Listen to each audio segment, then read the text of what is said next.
இனி ஒரு விதி செய்யும் நேயர்களுக்கு வணக்கம். இந்த வீடியோவில் நம்ம என்ன பார்க்க போகிறோம் அப்படின்னா, குறைந்த செலவில் தீவன தயாரிப்பு.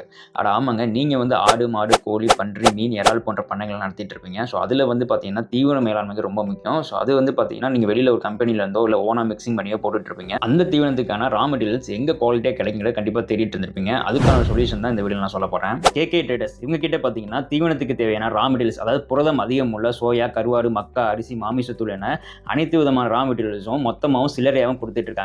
கால்நடை வளர்ப்பில் ரொம்ப முக்கியமானது அந்த கால்நடைகள் நல்ல ஆரோக்கியமாகவும் நல்ல ஒரு எடையிலையும் இருந்தால் தாங்க நமக்கு ஒரு நல்ல வருமானம் கிடைக்கும். அந்த வகையில் பார்க்கும்பொழுது இந்த சோயாவாக இருக்கட்டும், கருவாட்டுத்தூள் ஆகட்டும், இதை நம்ம பயன்படுத்தும் போது நம்ம கால்நடைகளுக்கு வெயிட் கெயின் மட்டும் ஆகிறது மட்டும் இல்லாமல் நமக்கு ஒரு நல்ல ப்ராஃபிட்டும் கிடைக்குங்க. இவங்க கிட்ட பார்த்தீங்கன்னா சோயா மொத்தமாகவும் சில்லறையாக கொடுத்துட்டு இருக்காங்க குவாலிட்டியான முறையில். தேவைப்படுறாங்க நீங்கள் வாங்கிக்கலாம். இவங்க கொடுக்குற ரா மெட்டீரியல்ஸ் எல்லாமே பார்த்தீங்கன்னா நீங்கள் ஈஸியாக அது கூட மிக்சிங் பண்ணிக்கலாங்க. அது ஆல்ரெடி நீங்கள் ஒரு கம்பெனியில் ஒரு ஃபீடு வாங்கி போட்டுட்டீங்கன்னா அது கூட ஈஸியாக மிக்ஸ் பண்ணிக்கலாம். இல்லை நீங்களே சொந்தமாக தயாரிக்க போறீங்கனாலும் அது கூட ஈஸியாக மிக்சிங் பண்ணிக்கலாம். ஏன்னா இது நைஸாக எல்லாமே அரைச்ச பார்த்துலாம் இருக்குது.